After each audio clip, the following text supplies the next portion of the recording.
piccata. We're doing chicken for this one, but you can do veal, you can do pork, but those are the typical proteins that you use with this sauce. A piccata is a lemon butter caper sauce. We're also going to use a little chicken broth and a little white wine to deglaze the pan. We have prepped our chicken. We dredged it in cornstarch, salt and pepper, and we filleted our chicken so that it's the right size, so it's a nice bite-sized piece when you get it on your plate. You can dredge it in flour, but again, we're trying to keep this meal gluten-free, so we're going to serve our dish over a bed of spinach tonight instead of a pasta or a rice. Okay, first step, you're going to put a little bit of extra virgin olive oil and a half a stick of butter in your pan to brown the meat. We're going to wait till that melts a little bit more. Oh, I guess we're there. I have 2 tongs. One I'm going to use for raw chicken, one I'm going to use for cooked chicken, so you don't cross-contaminate. The last thing you want to do is get anybody sick. And you're just going to place your chicken or veal, whatever it is that you're making, into the little oil and butter. Let that brown up. I have it on like a high setting right now, but as it warms up, I'm probably going to lower it so I don't burn the meat. Okay.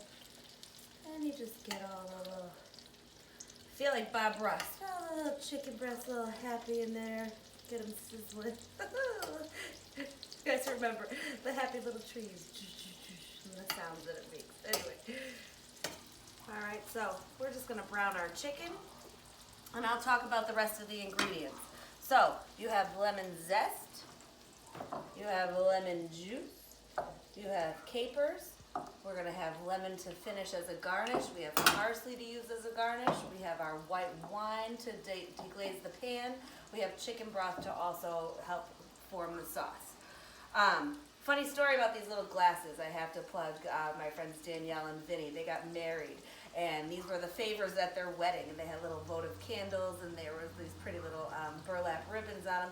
Everybody was leaving the wedding and didn't take the favors.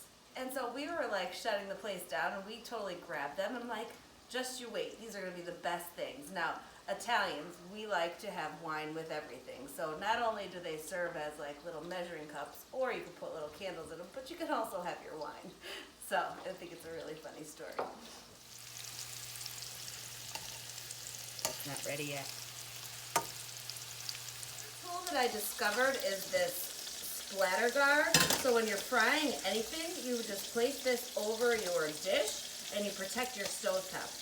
Now I know gas is better, but I have one of these glass top cooktops, and it gets to be a mess when you're making bacon or when you're, making meatballs, whatever it is. So $10, $11, whatever it costs to like protect your stove and not have to clean up a mess will save you steps in the end. So as they brown, they might not be 100% done. That's okay.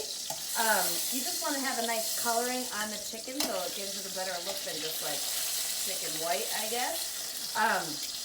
They're going to cook again when we make the sauce, so it's totally okay. And then you could totally throw it in the oven if you needed to. So, okay, I'm browning the last of my chicken, so it's almost ready to come off of the pan, and then we're going to make the sauce.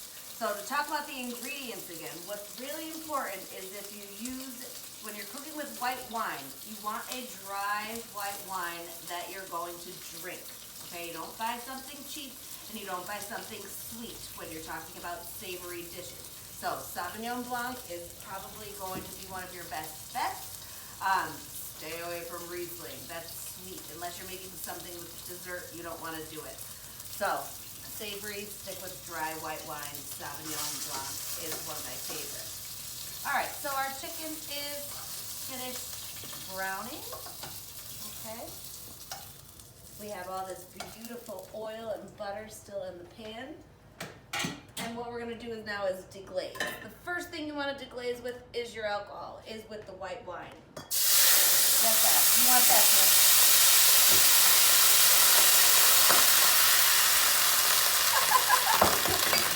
didn't think that was going to happen. So I had my splatter accident. That's okay. Next thing you're going to add is your chicken broth. I don't know, about a cup and a half.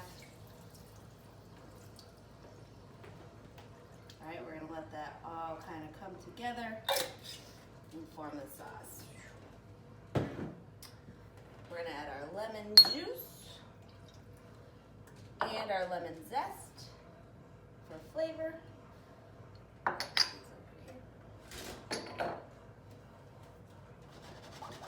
we're gonna get that to simmer.